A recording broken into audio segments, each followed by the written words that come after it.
Hello YouTube, Sam here from youtube.com/onlivegamer for the new Boston, and in this tutorial we're going to be talking about the open folder dialog.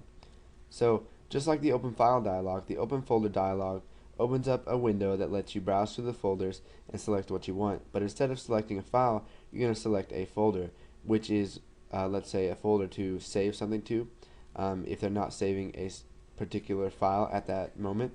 So let's go ahead and create a new project and I'll show you how to use it. So we'll select Windows Forms application and we will call it folder dialog. Go ahead and click OK and wait for that to load. Okay, so once it's loaded, we'll resize the form some. And let's come into our toolbox and we will add two buttons. We got button 1 and button 2. Now for button 1, we're going to set the text to write file. We will set it to button right, and now for button 2 we want the name to be button folder, and we want to set the text to change folder. Okay, so now we'll come back over here to our toolbox and we will add two text boxes. So we've got text box 1 and text box 2. So text box 1 is going to be the title of our text file, and the text box 2 is going to be the contents. So we'll set the name of text box 1 to text title, and for text box 2 we want text contents. So now we're going to add a folder browser dialog. So we'll go ahead and add that right in there, and you can see it creates an object of it for us, and we can change the name of this if we want. So let's go ahead and double click on change folder. And so now that we're in our code for form 1, what we need to do is let's just make a variable that can store the path of the selected path that they got from the folder browser dialog. Now you can access this directly from the folder browser dialog 1, but I like storing it in another variable. It just makes it a little bit easier. So we'll just type folder browser dialog 1 dot show dialog, and after they've shown the dialog, or once they click OK, what we want to do is get what they selected. So we'll do string path is going to be equal to folder browser dialog 1 dot, and you can see here that we've got a whole bunch of stuff that we can use. We just want to use selected path.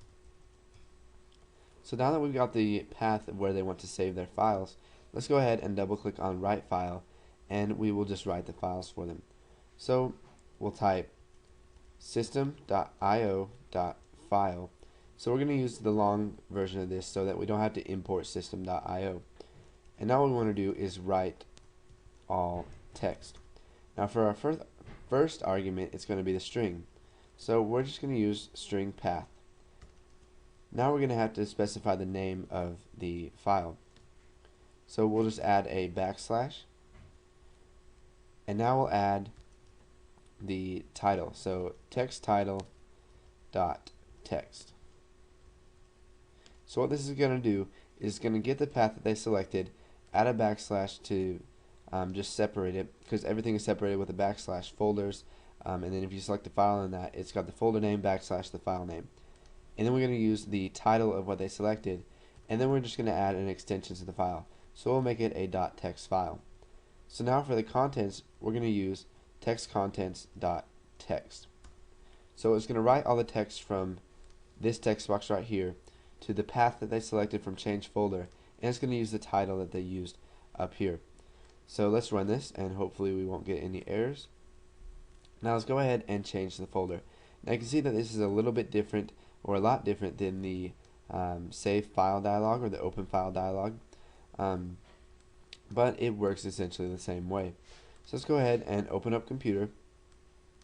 We'll drop down Sam's external hard drive, and we'll just go ahead and select that. Go ahead and click OK. So now we'll title it apples.